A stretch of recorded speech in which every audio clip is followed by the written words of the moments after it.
से करते हैं कि आई कैप ने कल एक छोटी सी क्लैरिफिकेशन दी है।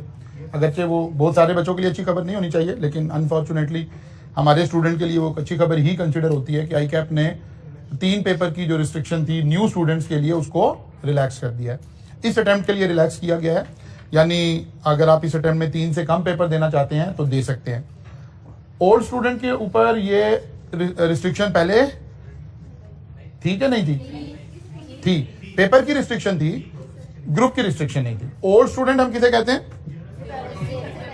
जिन्होंने कोई भी जिनकी कैफ की मार्च 22 की पहली अटेम्प्ट नहीं थी, ठीक है ना। यानी वो स्टूडेंट जो मार्च 22 में पहली दफा कैफ में अपीयर हुए थे, पास हुए नहीं देखना, अपीयर हुए थे, they are considered as new student. इन स्टूडेंट के ऊपर ग्रुप की रिस्ट्रिक्शन मौजूद है। मींस ये ग्रुप ए के 2 पेपर पास करने से पहले ग्रुप बी में नहीं जा सकते। 2 पेपर पास होंगे तब ग्रुप बी के कोई पेपर सिलेक्ट कर रहे होंगे।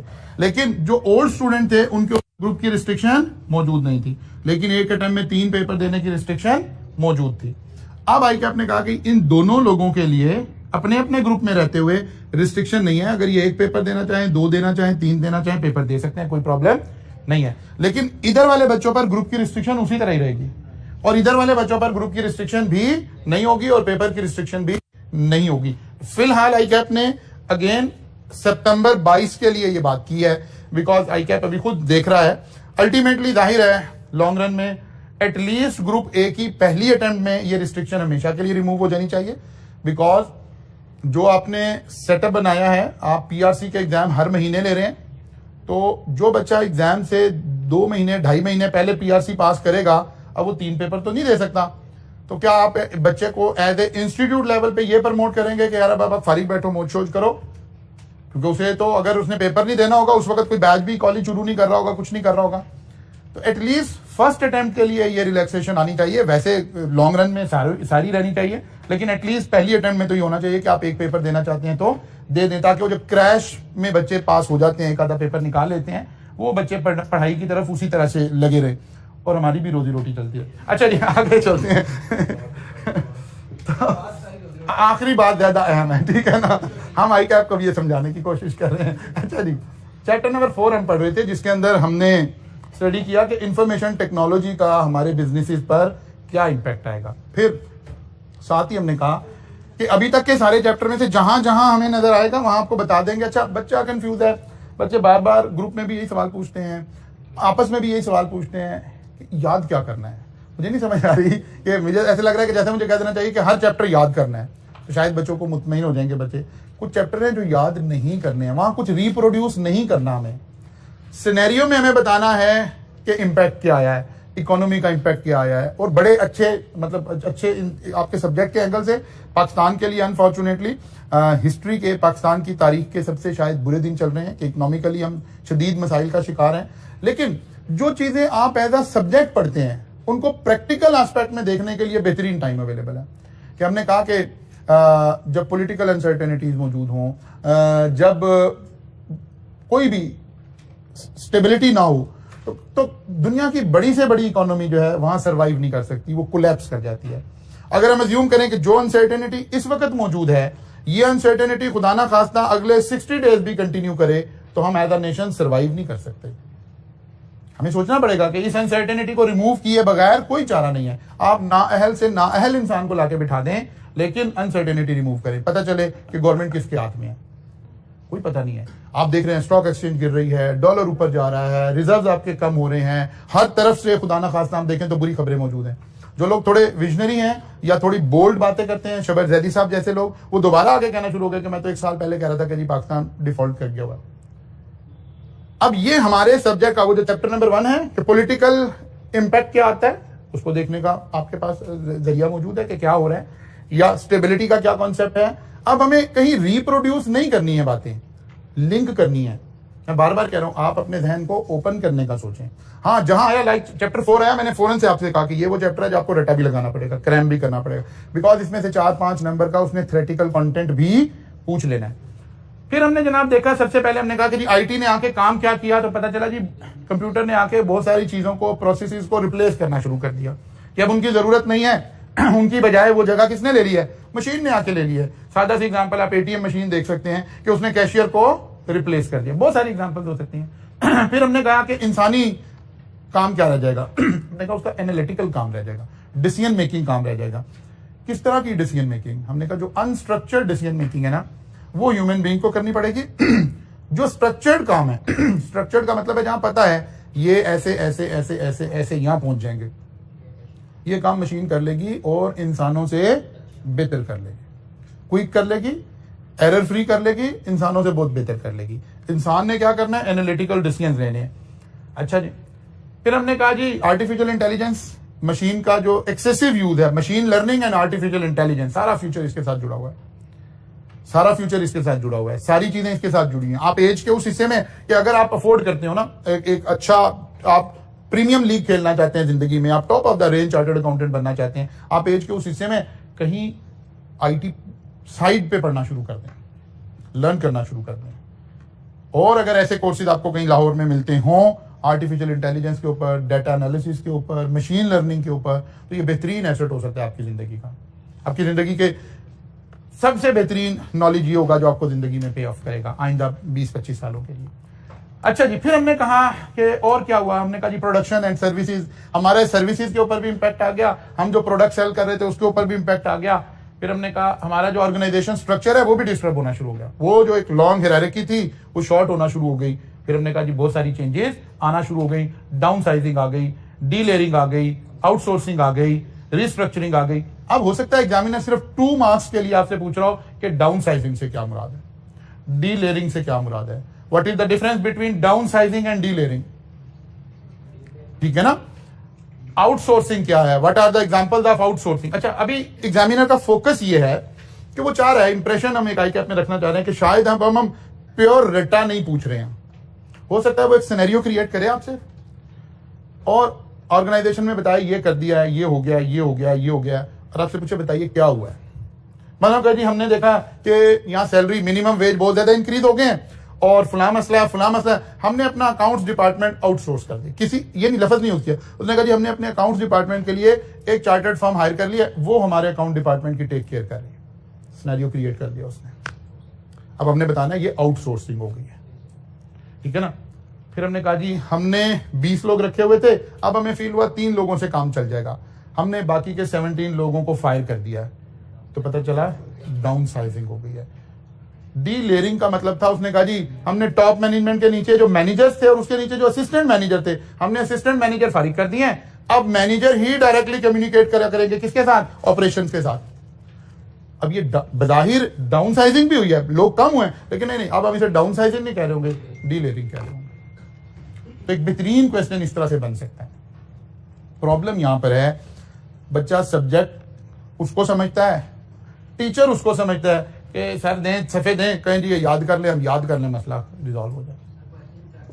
जी करेंगे। अभी असल में कि हमने 1-2 क्वेश्चन सॉल्व किए, एक चैप्टर रह गया, 2 लेक्चर, यानी कि अगले वीक के 2 लेक्चर रह गए। अब क्वेश्चन हमें मिलेगा ना, इन 5 चैप्टर के ऊपर एक क्वेश्चन आना है। यही समझाने की बार बार कोशिश कर रहे हैं, 2 लेक्चर का सबर हो रह गया है, फिर उसके बाद हम वहां पहुंच चुके होंगे कि जहां ये बात समझ आनी शुरू हो जाएगी। मैं इसीलिए मुझे भी दायरा अंदाजा है, मैं इसीलिए इसको एक्सप्लेन कर रहा हूं कि आपको कैसे सोचना है। एक्चुअली आप देखें, आप क्या पढ़ रहे हैं? आईकैप की किताब पढ़ रहे हैं, आईकैप का कोर्स पढ़ रहे हैं। आप जरा चेक करें आईकैप की बुक ने चैप्टर 1 to 5 कोई एक एग्जाम्पल, कोई एक क्वेश्चन डिस्कस किया? नहीं किया ना। अब टॉपिक का मिजाज ही ऐसे, क्या करें? इसीलिए वो लोग, हमने क्योंकि डिसीजन लिया कि हम 2 लोग टीच करें ताकि 2 एरियाज पे कंटिन्यूअसली फोकस चले। अब आप देखें, जो वो लोग, वो टीचर जो पाकिस्तान भर में एक टीचर पढ़ा रहा है, वो ऐसे नहीं चल रहा, क्योंकि उसे भी यही फील आ रहा है कि बच्चा लगा है, वो क्या करता है, थोड़ा सा इधर से पढ़ा के फिर जंप करके वो नानसा वाले हिस्से में घुसता है ताकि 1-2 सवाल हल हो जाए। अच्छा, उस बच्चे को लग रहा है नहीं यार यहाँ सवाल चल रहे हैं, नहीं हमारी क्लास में भी सवाल चल रहे हैं। आप क्लास को 6 days a week पे कंसोलिडेट करके देखें। हम ये काम हमने डेज डिवाइड करके किया हुआ है। अब आईकैप की किताब हम पढ़ रहे हैं, आप वो किताब ही इसका सबसे बड़ा सबूत है कि इन 5 चैप्टर में उसने कोई बात नहीं की। उसने जाके कहा आप 5 चैप्टर पढ़ लिए, आ जाए चैप्टर नंबर 6 में, अब सवाल डिस्कस करते हैं। टीचर यहां क्या करे? हमने तो फिर 2 चैप्टर करके इन्हीं में से सवाल उठा के कहा गया चलो ये 2 अप्लाई करके देख लेते हैं ताकि थोड़ा सा आपका लगे कि कोई चीज आगे चल रही है। तो एक्चुअली मिजाज को समझना पड़ेगा।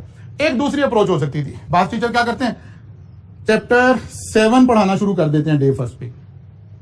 अब आपको नहीं पता पॉलिटिकल क्या होता है, आईटी क्या है, इकोनॉमिक्स क्या है, अब कुछ नहीं पढ़ाया। वो कहता है यार ये चीजें एग्जिस्ट करती हैं, बस फिलहाल हम अप्लाई कर रहे हैं। क्या ऐसे करें? हमें लगता है ये भी ठीक नहीं है यार, पहले बच्चों को ये एनालिसिस करके लेकर आए। तो इंशाल्लाह अगले 2 लेक्चर बच गए, 2 लेक्चर के बाद हम पास पेपर के क्वेश्चंस कर रहे होंगे, सारा कुछ कर रहे होंगे, चीजें आपको थोड़ी सी क्लियर हो जाएंगी कि क्या हो रहा है, कैसे हो रहा है, ठीक है ना। हमने पहले चैप्टर 2 और 3 पर भी पढ़ाओ करके 2 दिन इसीलिए सवाल सॉल्व किए थे कि ताकि आपको थोड़ा सा लिंकिंग पता चल जाए। अब सवाल यहां से समझा रहे हैं आपको कि क्या हो सकता है, जरूरी नहीं वो एज इट इज रटा पूछे 1 2 3 4 4 सिचुएशन है, वो 4 सिनेरियोज क्रिएट करे और बताए कि जी आईटी के इंपैक्ट की वजह से बताइए अब ऑर्गेनाइजेशन ने क्या फैसला किया है। आप बताएंगे यहाँ उसने डाउनसाइजिंग कर दी है, यहाँ डीलेयरिंग हो गई है, यहाँ आउटसोर्सिंग हो गई है, यहाँ रिस्ट्रक्चरिंग हो गई है। ठीक होगी बात जी? आगे चल, फिर हमने इन सबको एक्सप्लेन करना शुरू किया। अब ये हम कह रहे हैं कि ये वो चैप्टर है जहां डाउन साइजिंग 2 मार्क्स के लिए पूछी भी जा सकती है, तो लगाए रटा यहां से, यहीं से याद कर ले। सबसे अच्छी बात है आई कैप की किताब से याद कर ले। एक फियर और है, एक प्रॉब्लम और है, हमारा जो सीए की टीचिंग है, बच्चा लफ्ज किताब से ही खौफ ज़दा है। जैसे आप कहते हैं ना बुक, वो कहते हैं अच्छा ये मुझे तो पढ़नी नहीं आती। अल्लाह के बंदो, जिस प्रोफेशन में आप आए हुए हो, ये प्रोफेशन सारा नॉलेज से दोस्ती लगाने का प्रोफेशन है। अनफॉर्चुनेट क्या हुआ, टीचर्स ने ऐसे पढ़ाना शुरू कर दिया कि उन्होंने आपको किताब से आपका ताल्लुक तोड़ दिया। जैसे टीचर आता है, मैं ही टीचर हूं फर्स्ट ईयर में, कहते हैं बस आंखें बंद करके मेरे पीछे चलते आओ, जो मैं करा रहा हूं घर जाके यही करना है, और क्वेश्चन कहता नहीं क्वेश्चन भी नहीं करना, बस ये सब कुछ काफी है। अब आई कैप को भी फील हो रहा है कि यार ये वाला एक प्रॉब्लम क्रिएट हो रही है। आई कैप आपका किताब से ताल्लुक जोड़ने के लिए क्या पॉलिसी बनाता है, वो कहता है ओपन बुक पेपर है यार, अकाउंटिंग स्टैंडर्ड साथ लेकर आ जाओ। आप में से बहुत सारे लोग FR2 पढ़ रहे होंगे इस वक्त, अकाउंटिंग स्टैंडर्ड पढ़ रहे हैं, पढ़ने चाहिए। अब आई कैप कह रहा है, एग्जामिनिंग बॉडी कह रही है स्टैंडर्ड इतने इंपॉर्टेंट है, आप एग्जाम में साथ ले आओ, और आप में से अक्सर बच्चों ने स्टैंडर्ड की किताब भी नहीं खरीदी हुई है। एक्चुअली ये वो प्रॉब्लम है जो हम क्रिएट कर रहे हैं। अब कल को कोई टीचर ये कहे कि यार ये आप ना स्टैंडर्ड पे से जाके देख लो, तो आप कहोगे यार अच्छा ये क्या बात है। जब हम कहते हैं नहीं आई कैप की किताब से ही देख लो, तो अच्छा ये काम खराब हो गया। अच्छा, इसी किताब को एज इट इज वर्ड में कन्वर्ट करके मैं थोड़ी फॉर्मेटिंग चेंज कर दूं, थोड़ी चीजें डाल दूं, सीधी पदरी कर दूं, मैं कहूंगा मेरे नोट्स हैं, आप हाँ अब थोड़ी सी हिम्मत पैदा हुई है कि हाँ अब मैं पढ़ लूंगा। सबसे बेहतरीन जरिया कंप्रीहेंसिवली स्टडी करने का जरिया आई कैप की किताब है। आई कैप ने इतना बोल्ड स्टेप लिया हुआ है, इतना बोल्ड स्टेप लिया हुआ है कि एक बड़ी इलीगल क्लैरिफिकेशन दी हुई है इसके बारे में, जैसी कल सुप्रीम कोर्ट ने दी है ना इस तरह की इलीगल क्लैरिफिकेशन दी हुई है। मैं पॉलिटिकली बात नहीं कर रहा, मैं अदरवाइज बात कर। इलीगल क्या दी हुई है कि अगर सिलेबस, हमारे पास 2 डॉक्यूमेंट है एक्चुअली, तो डॉक्यूमेंट ऑफिशियल डॉक्यूमेंट क्या है, सिलेबस। बस सिलेबस के अंदर कोई एक टर्म लिखी हुई है, लेट्स अज्यूम, यहीं से एग्जांपल से आपको समझाता हूं, ये बातें लिखी हुई हैं जी 1 2 3 4, लेट्स अज्यूम सिलेबस में 5 लिखी हुई हैं और किताब में 4 लिखी हुई हैं। कैफ लेवल पे आई कैप ने इंटरप्रिटेशन दिया है कि 4 ही पूछेंगे, जो चीज किताब में नहीं है नहीं पूछेंगे। सिलेबस में लिखा हुआ है, किताब में आई कैप के ऑफिशियल स्टडी टेक्स्ट में नहीं लिखी हुई। आई कैप की ऑफिशियल क्लैरिफिकेशन है कि किताब को ठीक मानेंगे, सिलेबस को गलत मानेंगे, हालांकि ये वैसे गलत है।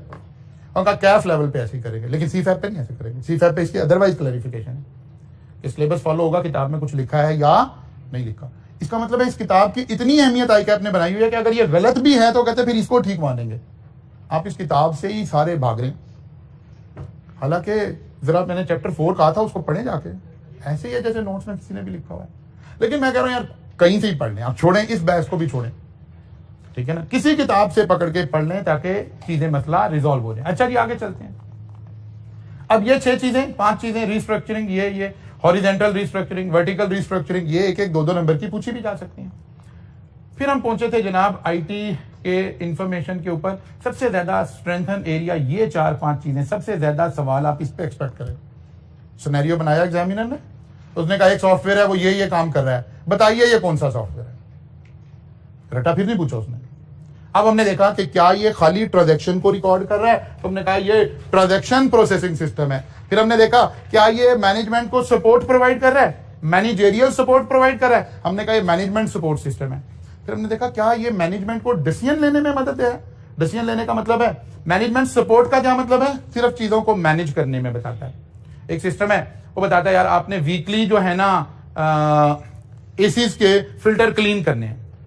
वो सिस्टम क्या करता है, आपको मैसेज कर देता है कि भाई आज आपके फिल्टर की सफाई का दिन है, आज ये वाला काम है। ये मुझे क्या करने में हेल्प कर रहा है, मैनेज करने में, डिसीजन लेने में।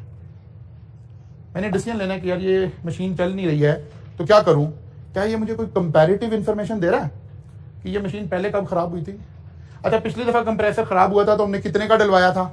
अगर ये मुझे इस तरह की भी इंफॉर्मेशन दे रहा है, इसका मतलब है मुझे डिसीजन लेने में भी हेल्प कर रहा है कि क्या उसी बंदे से काम करवा लूं ना करवा लूं, मेरे सप्लायर कौन है, कॉस्ट कितनी खर्च हुई है। डिसीजन मेकिंग कॉस्ट अकाउंटिंग में पढ़कर है ना, जहां एक से ज्यादा अल्टरनेटिव आ जाए। अगर ये सॉफ्टवेयर मुझे एक से ज्यादा अल्टरनेटिव भी दिखा रहा है, इसका मतलब है ये मुझे डिसीजन में भी सपोर्ट कर रहा है, तो फिर ये क्या कहलाएगा, डिसीजन सपोर्ट सिस्टम। नहीं, हिस्टोरिकल डाटा तो हमारा सिस्टम साथ साथ दिखाता जाएगा ना। मैं इसकी एग्जांपल फिर देता हूं। एक बच्चा बाहर हमने खड़ा करना है कि यार फिल्टर लगाओ, जिस बच्चों ने फीस नहीं दी हुई उसे फीस ले लो, ठीक है। इस वक्त क्या कर रहा है ये, मैनेजमेंट सपोर्ट सिस्टम, चीजों को मैनेज करने के काम कर रहा है। एक हमें यहां स्मार्टली काम नहीं हो रहा, वो प्रिंट लेकर, सिस्टम का प्रिंट लेकर आया, इसको थोड़ा स्मार्टली प्ले करते हैं, अज्यूम कर लेते हैं। हमने कहा नहीं, बच्चे के पास एक टैब है, जो बच्चा बाहर खड़ा है ना उसके पास एक टैब है, वो टैब लेके खड़ा हुआ है, आप आते हैं, राइज आईडी बताते हैं, वो एंटर करता है। एक है वो सिर्फ मुझे ये बता रहा है कि इसकी फीस क्लियर है कि नहीं क्लियर है। क्लियर है, बच्चा आपको अंदर आने दे रहा है, मैनेजमेंट सपोर्ट सिस्टम।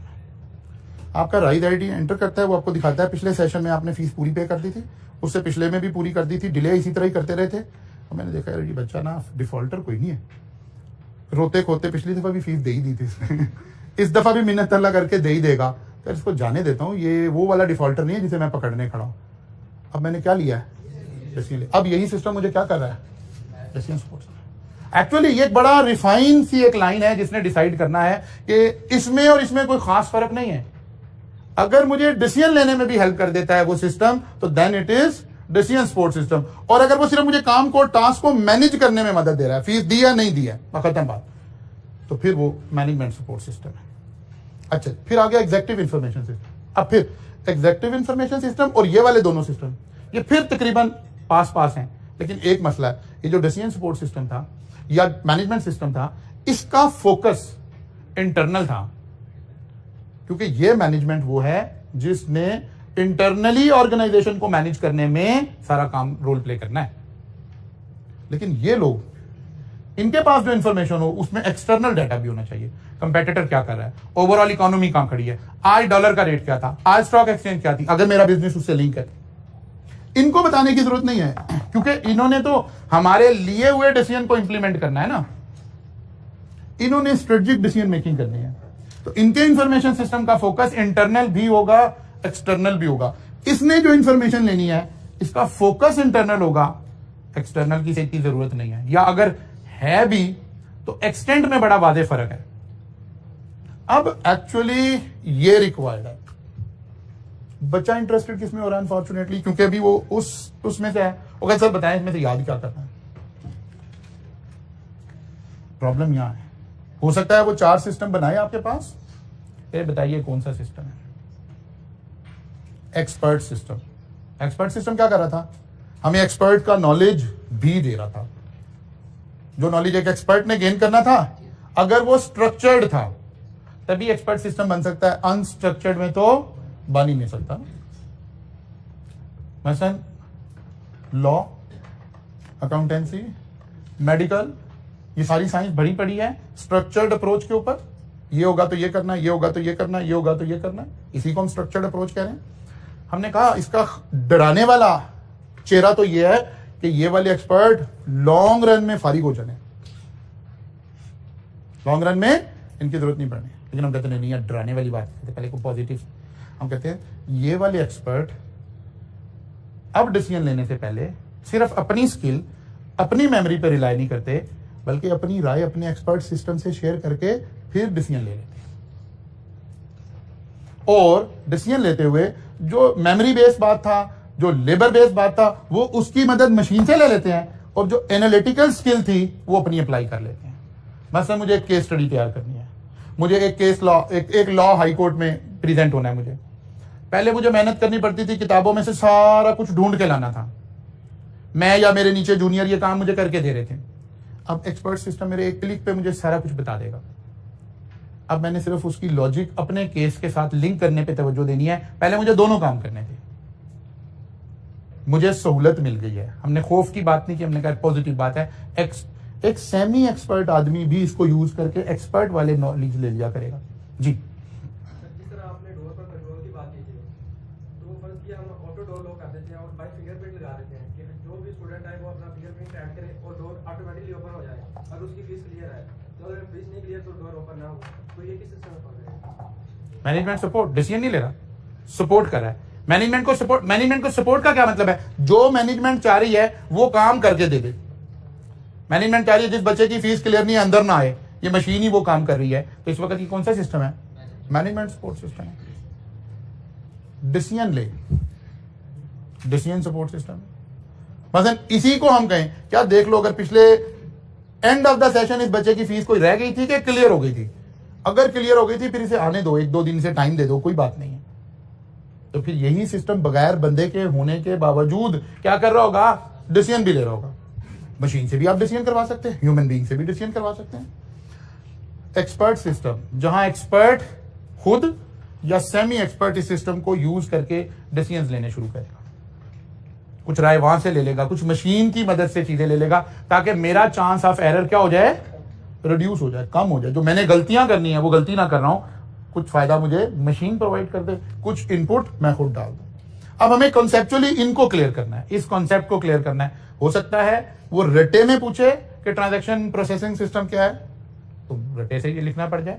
हो सकता है वो सिस्टम देने के बाद पूछे कि बताइए ये कौन सा सिस्टम है, इसने ट्रांजैक्शन प्रोसेसिंग की है या के मैनेजमेंट की है या के डिसीजन सपोर्ट की है या के एक्सपर्ट सिस्टम है, क्या कर रहा है। ये इस तरह का सिनेरियो क्रिएट हो सकता है। फिर इन सारे सिस्टम को 1 बाय 1 हमने देखा। फिर हमने एक इंफॉर्मेशन नीड्स की बात की थी कि स्ट्रेटेजिक लोगों की इंफॉर्मेशन नीड क्या है, टेक्निकल लोगों की क्या है, ऑपरेशनल लोगों की क्या है। फिर 1 बाय 1 इन सिस्टम्स को हमने थोड़ा सा एवेल्युएट कर लिया था, समझ लिया था। अच्छा जी, फिर हम पहुंच गए थे कि जनाब आईटी के कंट्रोल से क्या मुराद है। एक्सपर्ट सिस्टम को पर्टिकुलरली आपने थोड़ा ज्यादा फोकस देना इसके ऊपर। एक्सपर्ट सिस्टम को पढ़ें थोड़ा सा। एक्चुअली उस होल को उतारें, वो जो हेलमेट आपने अपने दिमाग पर चढ़ा रखा है ना, जिसका मकसद ये है कि हर वक्त मेरे दिमाग को बंद रखने की कोशिश करे, कहीं ये खुलने की कोशिश करे तो मैं कहूँ नहीं ये क्या हो गया, ये सर ने क्यों नहीं काम किया, ये मैं क्यों कर रहा हूं। इसको तोड़े, इससे बाहर आए। एक्सपर्ट सिस्टम, इसके ऊपर केस स्टडी आ सकती है। आपको एक्सपर्ट सिस्टम का अपना थोड़ा सा नॉलेज बढ़ाना चाहिए। यूट्यूब पर आज जाकर लिखें कि एक्सपर्ट सिस्टम क्या होते हैं, आपको दुनिया का बेस्ट नॉलेज नजर आएगा, दुनिया की बेस्ट वीडियोस नजर आएंगी। मेरे से ज्यादा बड़े बड़े टीचर नजर आएंगे वहां पर, पूरी दुनिया में से।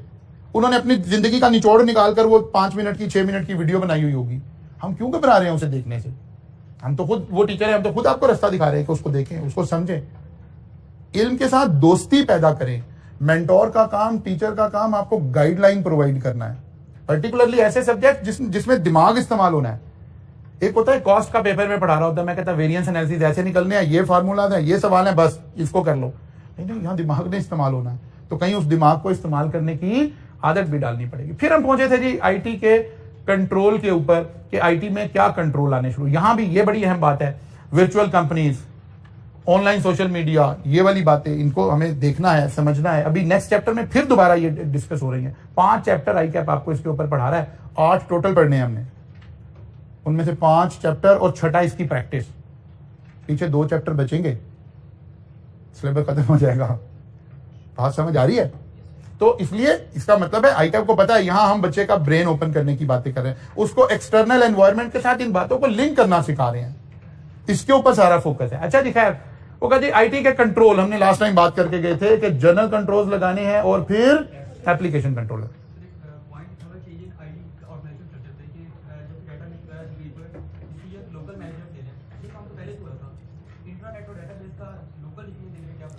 फर्क ये हुआ कि अब इंफॉर्मेशन जल्दी फ्लो कर जाती है ना। पहले हम डिसीजन को ना, वो इसको एक टर्म यूज हो रही थी या किसी और सब्जेक्ट में यूज होनी थी, centralised organisation and decentralised organisation. Centralised organisation हम उस ऑर्गेनाइजेशन को कहते थे जिसकी डिसीजन मेकिंग कहीं टॉप पर पड़ी हुई है और जो नीचे लोग काम कर रहे हैं वो डिसीजन नहीं ले रहे, यहां डिसीजन मेकिंग पड़ी है। हमें हर वक्त ये फीलिंग रहती थी कि निचले वाले लोग डिसीजन गलत ले लेंगे, और जब तक ये डिसीजन मेरे पास पहुंचेगा वो गलती वहां जा चुकी होगी कि अब अंडू भी नहीं हो रहा होगा। जब आईटी आई, सारा कुछ आया, इन्फॉर्मेशन फ्लो करना शुरू की, हमने कहा नहीं, इन्फॉर्मेशन तो अगले 15 सेकंड में मेरे पास आ जाएगी, इसको डिसीजन तो लेने दें ताकि मेरा वर्कलोड खत्म हो। तो आईटी ने आके हमें डिसेंट्रलाइज करना चीजें सिखा दी हैं कि लोगों को इख्तियार दें। एक तो हमें इख्तियार की जो लेयर थी ना उसको डिफाइन करना बड़ा आसान हो गया। मतलब अभी इसमें भी बात कर रहे थे, आपके लॉगिन, आपके पासवर्ड, आपको आपके लॉगिन से वही चीजें मिलेंगी जिसका इख्तियार मैंने देना है। एक दफा बैठ के वेल डिफाइंड शीट के ऊपर इख्तियार डिफाइन हो जाते हैं, जिसकी वजह से मैं डिसेंट्रलाइज करना। पहले क्या हो रहा था, हम कहते थे इसे एक काम कहेंगे, एक का इख्तियार देंगे, 4 ये खुद ही इस्तेमाल करने शुरू कर देगा। अब उसे जो इख्तियार देंगे ना उसका सिस्टम उसे वही अलाउ करेगा, उसके अलावा कुछ कर ही नहीं सकता है। तो डिसेंट्रलाइज करना हमारे लिए आसान हो गया है। डिसेंट्रलाइजेशन का कल्चर डेवलप हो रहा है इसकी वजह से, बिकॉज इख्तियार को अप्लाई करवाना भी एक मुश्किल काम था। अब हमारे पास आईटी आ गई, हम इसके जरिए से आसानी से काम कर सकेंगे। General control and application. General control में हमने कहा था 2 कंट्रोल सिस्टम डेवलपमेंट के टाइम पे कौन कौन से कंट्रोल लगाने थे। सबसे पहला ऑथराइजेशन करनी थी, नंबर 2 टेस्टिंग करनी थी, नंबर 3 डॉक्यूमेंटेशन करनी थी। डॉक्यूमेंटेशन नहीं करेंगे तो आप देखें सवाल यहां से बन गया। उसने कहा जी ये सारा कुछ हुआ, हमने कर लिया है। अच्छा, वो सारा सिनेरियो उसने डिस्कस किया, उसने ये नहीं कहा कि डॉक्यूमेंटेशन हुई है।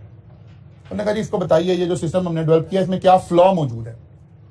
अब आपके जहन में ये बुलेट पॉइंट थे, आपने कहा ठीक है ऑथराइजेशन भी हुई, टेस्टिंग भी हुई, ट्रेनिंग भी हो गई, क्या सिस्टम का प्रॉपर हमने कहीं डॉक्यूमेंट बनाया, क्या चीज कैसे है, कैसे लिंक है, कल को ये सॉफ्टवेयर डेवलपर ना हो कोई और आके डेवलप कर दे हमें इसमें। यही चैलेंज है इसमें। ऐसे सिनेरियो बेस्ड क्वेश्चन ज्यादा हम एक्सपेक्ट करेंगे क्योंकि रटे के ऊपर उतना फोकस नहीं है। हमारे वाले एरिया में से कोई 40 मार्क्स का पेपर आना है ना, तो इसमें से आप समझे कि कोई मैक्सिमम 10 मार्क्स रिप्रोडक्शन वाले हो सकते हैं, दैट्स इट। बाकी सारा अपने सिनेरियो पे अप्लाई करना है, सारा सिनेरियो के ऊपर अप्लाई करना है। उसने ये नहीं कहना कि जी सिस्टम डेवलपमेंट कंट्रोल होते क्या है, उसने कहना ये सिस्टम बनाया था, ऐसे ऐसे बना है, बताएं क्या गलती हुई है। उसने कहना, उसने कहीं आया ही नहीं कि किसी से अप्रूवल ली थी, नहीं कहा ऑथराइजेशन कहां हुई है। उसने कहा जी सिस्टम बना, आके ट्रेनिंग कर दी, सारा कुछ कर दिया, डॉक्यूमेंट बना दिए, कहा इसकी टेस्टिंग कब हुई है। अप्लाई करना सीखना है, अप्लाई करना सीखना है। फिर हमने हमने एडमिनिस्ट्रेटिव कंट्रोल के अंदर इंटेग्रिटी ऑफ हार्डवेयर, हार्डवेयर को कैसे हमने मेंटेन करना है। हमने कहा कुछ फिजिकल कंट्रोल लगाने पड़ेंगे और कुछ लॉजिकल कंट्रोल लगाने पड़ेंगे, सॉफ्टवेयर की इंटेग्रिटी, और इन सारी बातों को देखते हुए हम आगे चले। फिर हमने बात की application control, input of data, और फिर मास्टर फाइल, इसके ऊपर कैसे कंट्रोल लगे। ये सारा काम हमने कर लिया। सारा चैप्टर आपके पास एक उसमें रिव्यू में भी नजर आ रहा है। चंद बातें बुक ने और लिखी हैं जिनमें से वायरसेस का थोड़ा सा जिक्र आ गया।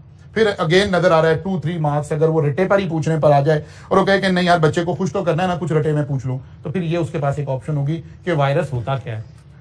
Virus are computer software that is design to deliberately corrupt computer system. ये एक सॉफ्टवेयर ही का नाम है, लेकिन इसका मकसद, ये नेगेटिव सॉफ्टवेयर है बेसिकली, जिसका मकसद आपके सिस्टम को करप्ट करना है। अब वायरसेस की बहुत सारी टाइप हैं, वायरसेस को हम बहुत तरीके से सेग्रीगेट कर सकते हैं बहुत, लेकिन फिर आईकैप की वो क्लैरिफिकेशन कि जो किताब में लिखा है बस वही पूछेंगे। तो किताब ने 6 वायरसेस का जिक्र किया, इसलिए बस ये 6 का जिक्र करेंगे। अदरवाइज वायरसेस को इससे ज्यादा रिफाइन, बेहतर अंदाज में सेग्रीगेट किया जा सकता है। मैं फिर आपको कहूंगा अपने दिमाग बंद ना करें। नॉर्मली टीचर आपको इस पर इंड्यूस नहीं कर रहे होते कि मेरे से पढ़ रहे हो और जाकर यूट्यूब पर इसी नॉलेज को कंपेयर करो। कोई टीचर आपको बात नहीं कर रहा, मैं दावे से कह रहा हूं। मैं कह रहा हूं आज ही जाके यूट्यूब पर लिखें what are the different type of viruses. एक 5 मिनट का क्लिप सुने, आपको पता चले अच्छा यार ये हो रहा है, ये हो रहा है, थोड़ा सा लिंक बनेगा। वो एक आईटी का स्पेशलाइज बंदा होगा, वो और 4 बातें कर रहा होगा, आपका विजन क्लियर हो जाएगा। लेकिन फौरन वापस आना है, उस आईकैप की क्लैरिफिकेशन को ध्यान में लाना है कि नहीं अगर कहीं 20 टाइप ऑफ वायरस लिखे हैं तो मेरे से ताल्लुक 20 का नहीं है, मैंने तो इन 6 वायरसेस को देखना है। ये क्या आ गया जी, ट्रोजन हॉर्स। ये क्या करता है, the type of virus that disguise itself often hidden with in other software file. ये क्या करता है, आपकी सॉफ्टवेयर फाइल में घुस जाता है किसी और फाइल में और खुद को वहां से हाइड करते हुए आपके बाकी सॉफ्टवेयर को और इन चीजों को करप्ट करना शुरू करता है। While the user think that the system is carrying out a program, the Trojan horse secretly carries on। ये छुप कर काम करता है, बाकी फाइलों को करप्ट कर देता है, बाकी सारे आपके सिस्टम को हाईजैक कर लेता है। अच्छा, अब इसमें और क्या क्या करता है ये आईकैप की क्लैरिफिकेशन, इसके बारे में इतना किताब में लिखा है, बस इतना चाहिए।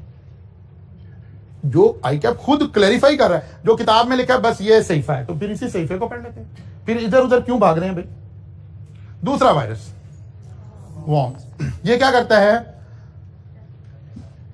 This is corrupt data that replicate itself with in the system moving from one file और प्रोग्राम टू। ये क्या करता है, किसी एक फाइल में घुसता है, सॉफ्टवेयर में नहीं घुसता, किसी फाइल में आ जाता है और फाइल से बाकी सारी फाइलों को करप्ट करना शुरू कर देता है। ये कैरियर सॉफ्टवेयर से आता है, इसको एक कैरियर की जरूरत होती है, इसको एक सॉफ्टवेयर की जरूरत होती है, ये सॉफ्टवेयर पे अटैक करता है। ये वाला सॉफ्टवेयर, इसको कैरियर नहीं चाहिए होता, इसको फाइल चाहिए। आपने सीवी बनाया किसी जगह पे बैठ के, वहां से कॉपी किया, उस सिस्टम में एक वायरस था, आपके वर्ड फाइल के अंदर वायरस आ गया।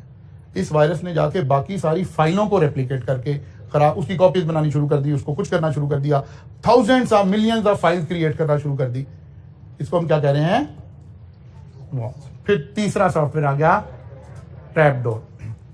Trapdoor is an entry point to a system. ये सॉफ्टवेयर कहां अटैक करता है, सिस्टम के एंट्री पॉइंट पर।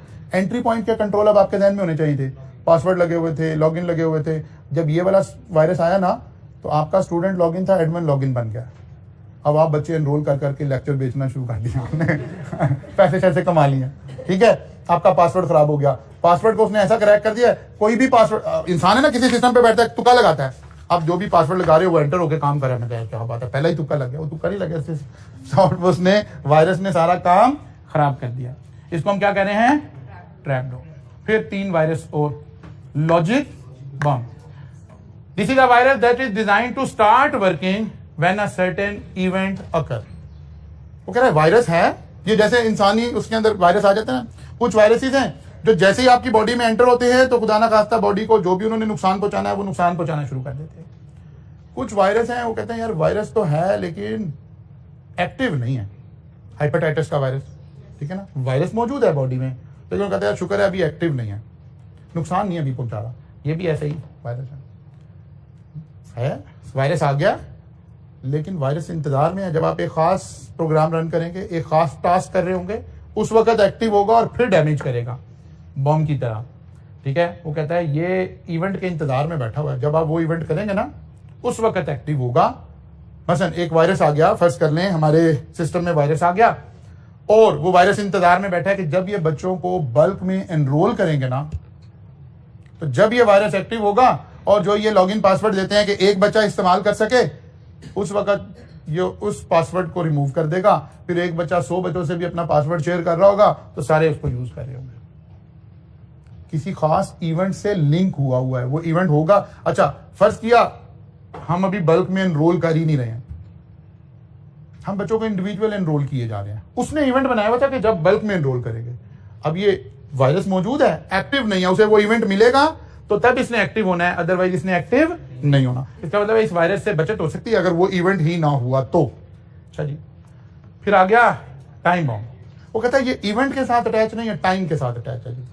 रात को जी 10:55 पे इसने एक्टिव होना है। अब अगर लकीली उस वक्त आपका सिस्टम ऑफ था तो आपकी बचत हो गई है, और अगर आप ऑन थे तो फिर उस वक्त ये सिस्टम ने इसको, this virus that design to start working on a certain date, ये किसी स्पेसिफिक डेट पर काम करेगा, वहां पर आपके सिस्टम को करप्ट करेगा, आपकी फाइल्स का बेड़ा गर्क करेगा। अच्छा जी, ये क्या आ गया, ये सर्विस का डिनाइल क्रिएट कर देगा, यानी सर्विस आपकी अवेलेबल होगी, देखने वाले को लगेगा सर्विस अवेलेबल नहीं है जी, वेबसाइट काम नहीं कर रही है जी, मेरी फाइल चल नहीं रही है जी, ये काम हो नहीं रहा जी, प्रिंट हो नहीं रहा जी, ऑल दीज आर।